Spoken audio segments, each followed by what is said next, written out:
hi. Hi, Tori. Nice to speak to you today. Thank you so much for joining us. Pleasure on my side. Thank you. For those who don't know, Tori's one of our most popular models here at Wicked Dragon. We love her natural flair in front of the lens, and we're up for asking some burning questions. The first thing I did want to ask was how you pronounce your surname.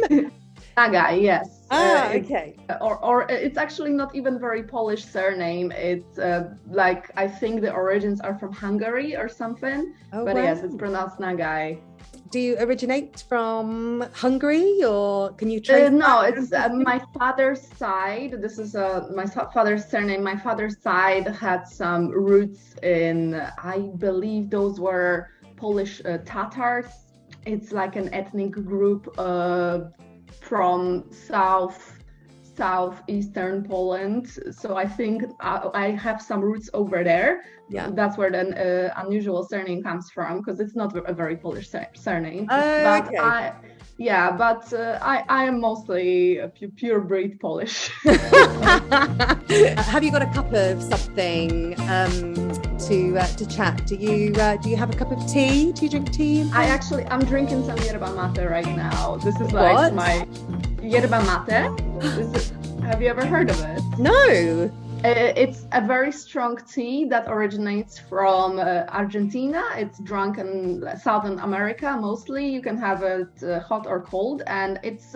I have this instead of coffee. I usually also put some lime and ginger into it and have some honey because I like it sweet. Coffee usually gives you this like very strong kick, and you crush. While this is like, you can have this for hours. Basically, you just refill your cup with water. Oh, wow. And this energy is like way smoother, I would say. It's Can we see the cup as well? Because the cup itself is beautiful. The straw is separate. Okay. The straw, actually, my boyfriend made it for me. No. For my birthday, yes. Oh my gosh.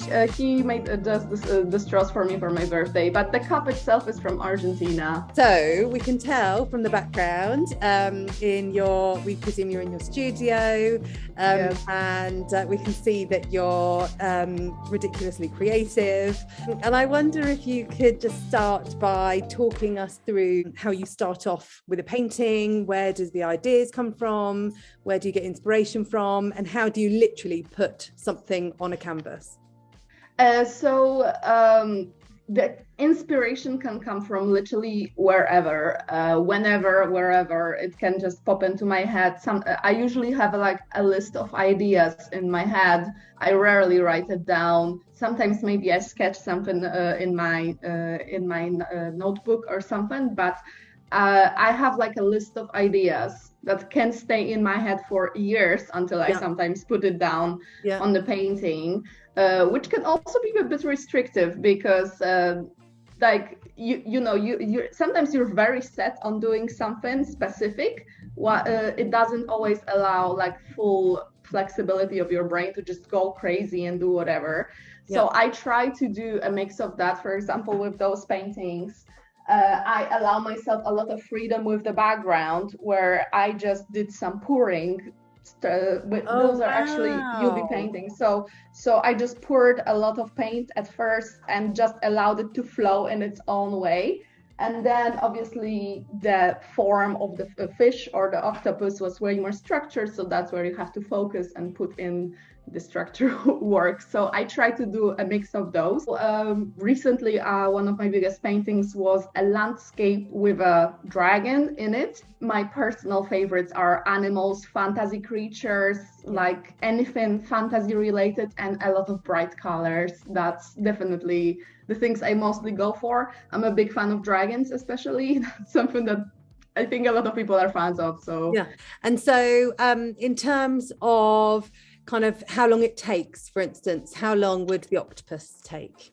The octopus was 10 days, which is actually not long at all. This one was a month, I think, the fish, but I took breaks in the meantime. But it honestly totally depends on how motivated and in the flow of things I am, because art block is real. And if I get into the midst of art block, I can just drop something for X amount of time and Wow. come back to it after months sometimes. So my last painting took me 4 months, for example. Actually, it took me almost a year to complete, just because I took breaks in the middle for Wow. doing other things. With art block, do you feel like you make a few mistakes and then things just aren't going as you visualize it in your head and then you just have to put it down? Or is it literally like you just can't make a mark? No, you just can't make a mark. I Wow. actually, usually once I start, I just get into the flow and you do it. You know, it's usually starting the work, whatever it is that you have to do is the hardest. I started experiencing that since I started treating this seriously. Back in the day when this was just a hobby for me, and I've been painting and drawing all my life as a hobby.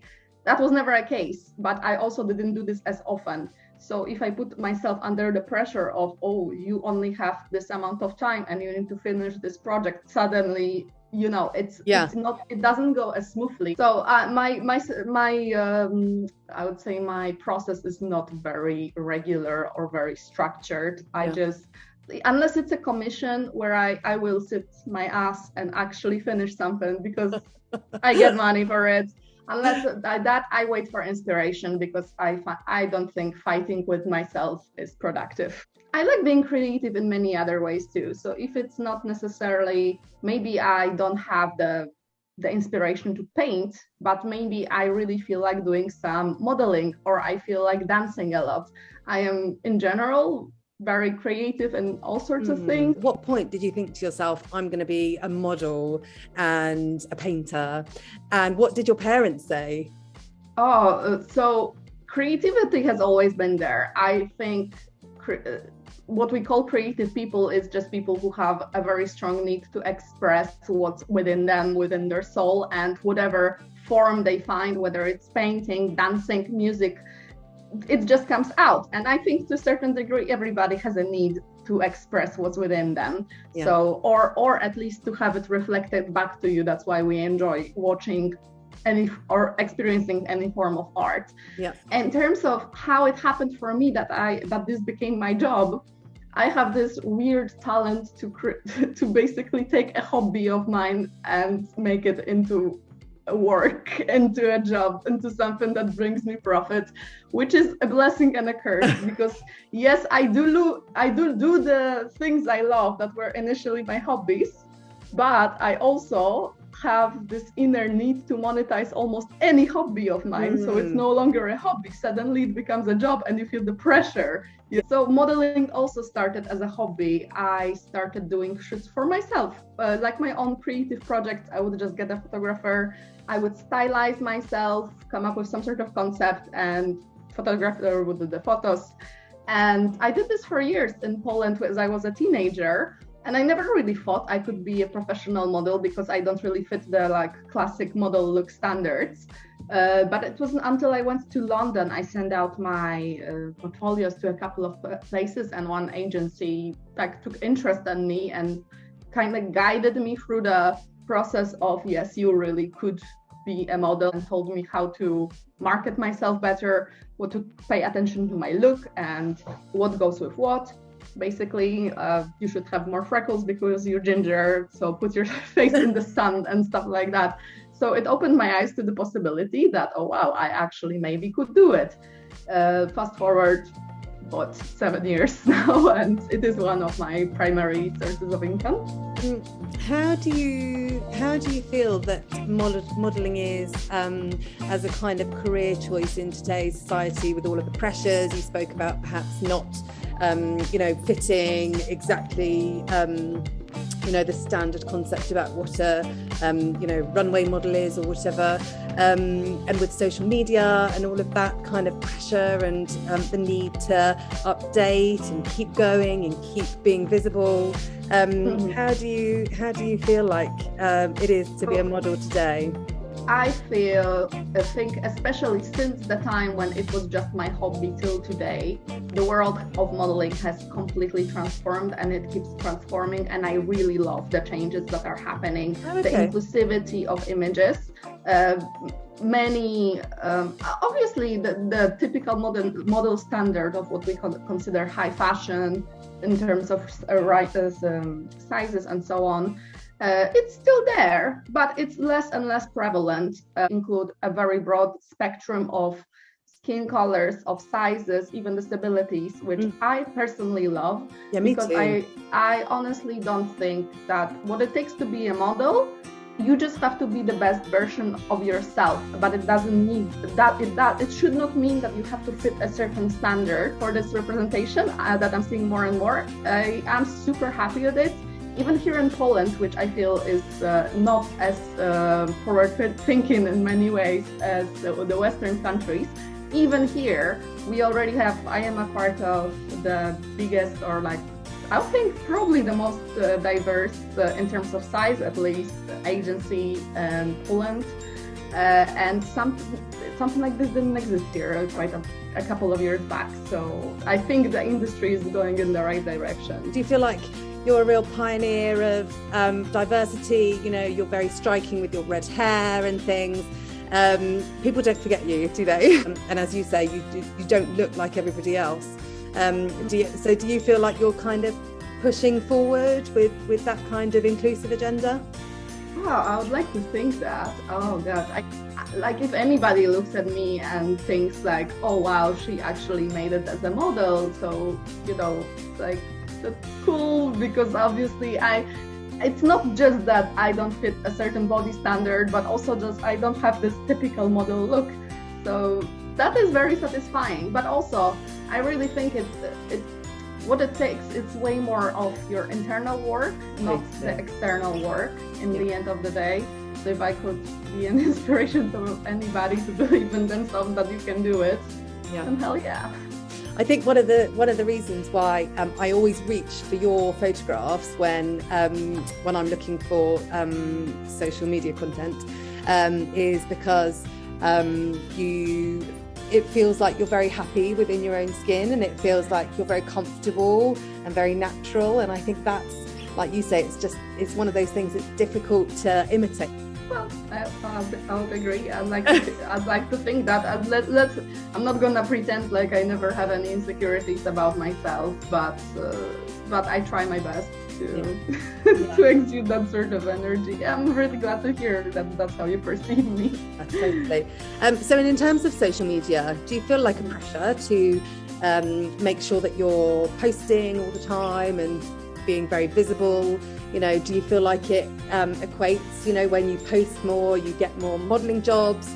Or do you feel like actually it would be okay if you just decided to take a break on social media? Would you still be able to maintain your career, do you think?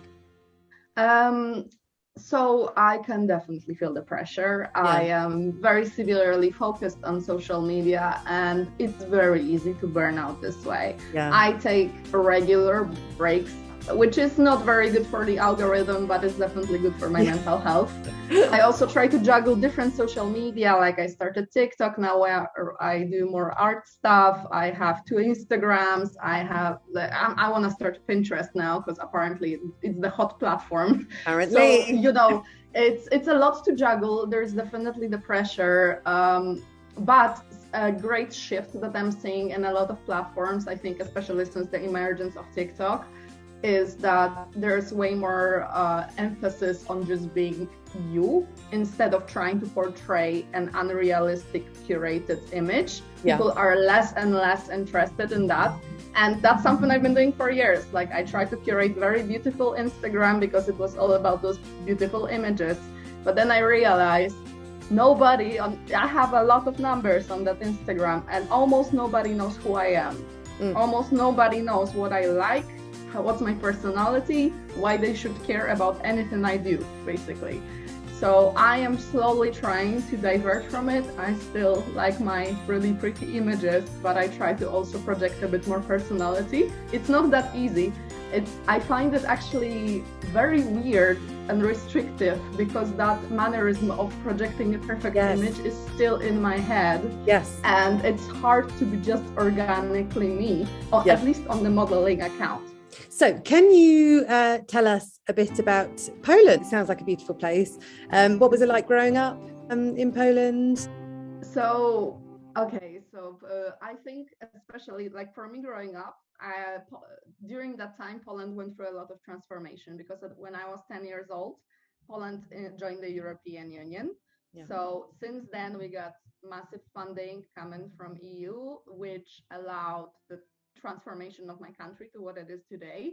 It used to be really, really behind the Europe in terms of even of the things that we could get in the shops.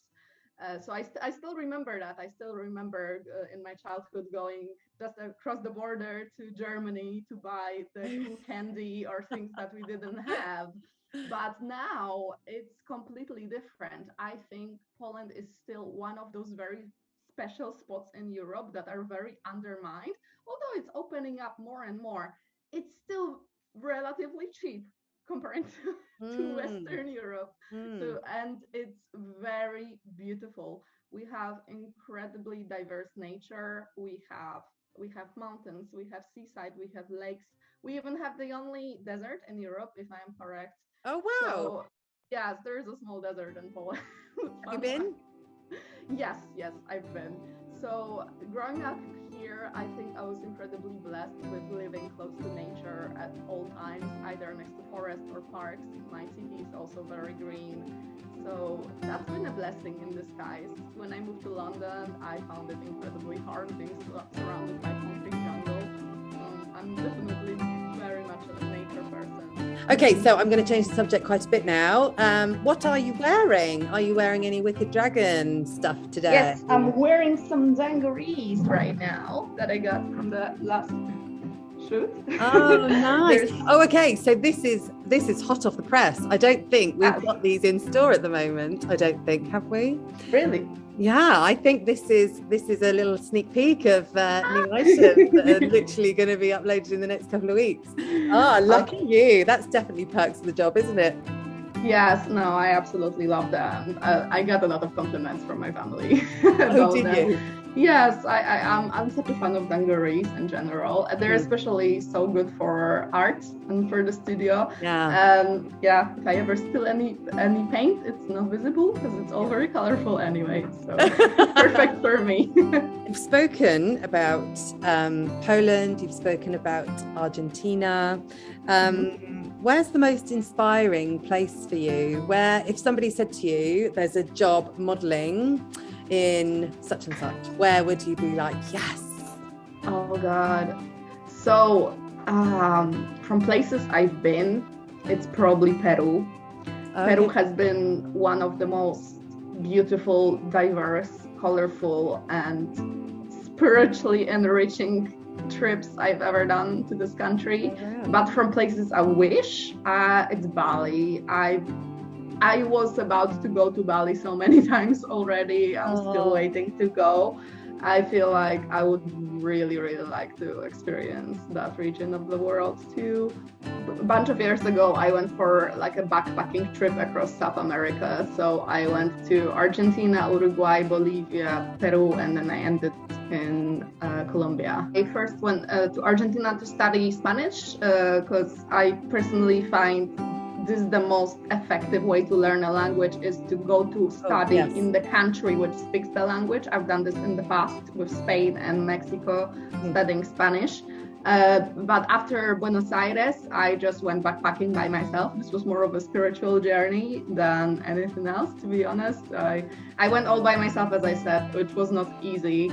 It was very scary, but I feel like I conquered quite a lot of my own inhibitions, and I'm a strong believer that the most powerful growth is outside of our comfort zone. Yes. About Peru, how long did you stay there for?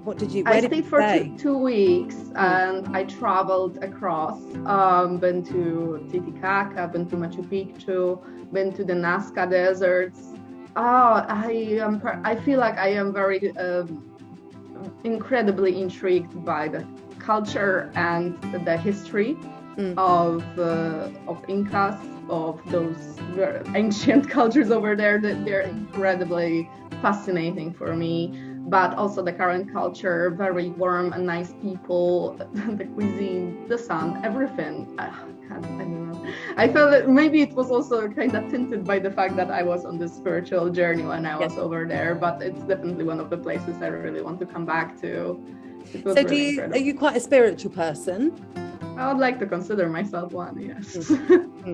Not of any specific religion. I just go through life trying to find my own truth. Tori, what are your absolute loves? A few things in your life that you absolutely cherish. That could be items or people or places or memories. What are your absolute adorations?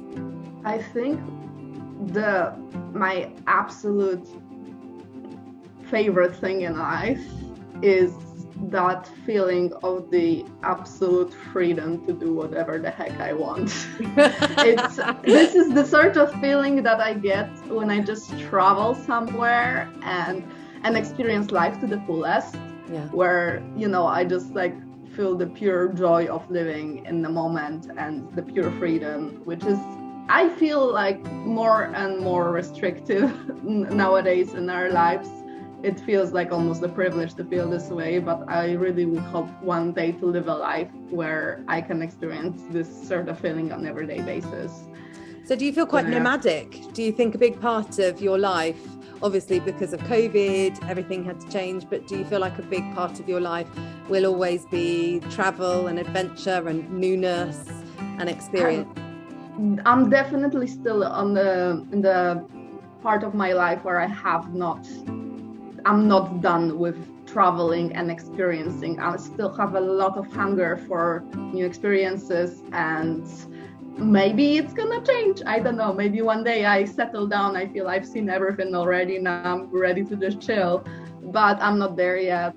Is your partner the same? Will he join you? Is he equally? Yes, this is our plan actually. I'm just putting some more water and keep drinking. So I know what drink makes you happy, but what food makes your soul happy? What's your go-to? What would be your last supper? My last supper, hands down, sushi.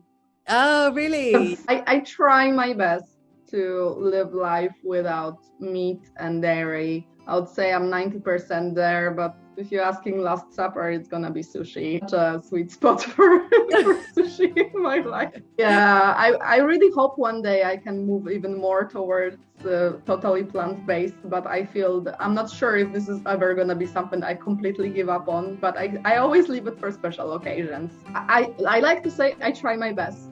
Because I don't want anybody come after me, because there are times chowing down on sushi and somebody saying, "Oi!" I still have that, craving that if I, for example, when I travel and there's something very specific to a place and I want to taste something new I never tried, I'm gonna have a try. I like to put consciousness into honoring the animal that died for me if I actually eat it. So yeah, that's something important to me. And I hope maybe one day it's going to transition into as much plant-based as possible. Who do you admire? Who do you look at and think, wow, you're really inspiring? Who inspired you in your life to be creative? If we're talking dinner party, 5 people to come along, who would you choose? Oh God, one of the people from top of my head would be Marilyn Monroe. Because I was really fascinated by her for a solid portion of my teenage years. Yeah.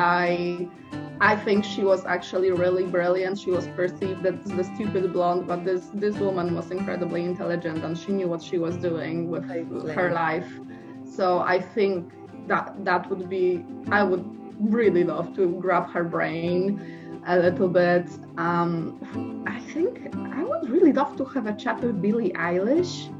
Because I am not obsessed with her. Her music is not totally up my alley, but I am fascinated with the maturity within this young woman and her creativity. I find her incredibly original. That would be an interesting one. Any person who really made it in the world in what they wanted. Actually, Arnold Schwarzenegger. Really? Yes. Tell me why. Why? Oh, his life story is absolutely fascinating. He was one of those people who really could achieve whatever he put his mind into through will and hard work. Yeah. And his career trajectory and everything he went through, from bodybuilder to actor to now a politician. I think this man is actually pretty brilliant. Maybe Jim Carrey. Jim Carrey is probably one of my favorite actors. That's so diverse. What is it about Jim Carrey? Oh God, I've seen some interviews with him. I think he is very, very intelligent being. Also very fascinated with people who achieved a lot through sheer willpower and hard work. I think that would be a really interesting dinner party, I'm sure. Oh my God, I would be overwhelmed. Okay, we've spoken about you being quite spiritual, very creative. I would like to know what kind of soundtrack fuels that creativity? You know, what's always on your shuffle? So, okay, so I don't think I have just one artist or one song, but the main genre that's been assisting, that's been like the soundtrack of my life for many years, it's been reggae. I am a massive fan of reggae music. It's just, I think it's also the conscious will to keep my energy good that makes me put on the reggae music in the background of my streams or when I just work, because it just elevates me to better vibrations. What can I say? Yeah. I absolutely love it.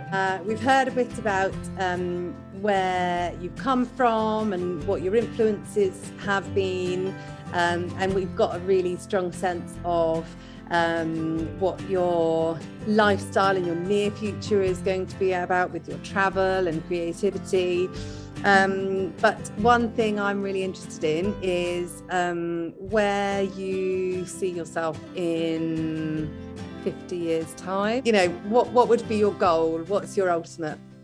I feel that goal is also very much in line with everything I said. I could envision myself just being somewhere on top of a mountain and feeding my horses and chilling with my partner in the morning sun. And I really, in 50 years time, I really just want to enjoy the everyday life without all the crazy chase that's happening. I'm putting a lot of energy into work and creating the life that I want for myself in the future. I really hope in 50 years time I'm just gonna get to enjoy the fruits of all the work I put in right now. A little cottage, dogs, cats, everything comes, Lovely. Life goal. Fully sustainable. Brilliant. Place. But have you tried? Do you grow your own vegetables and things? Oh, I tried. I definitely don't have what you call them, green fingers. Green fingers. Not me. I do have a garden. You do. So far, I'm just trying to make the grass grow nice. It's a slow process of learning. Thank you so much, Tori. It's been an absolute pleasure meeting you and seeing you so much, inside your world for a bit. And I think it's thoroughly glorious. Thank you so very much. I enjoyed this a lot. Lovely to meet you. Lovely to see you too. Have a lovely day. Bye. Bye-bye.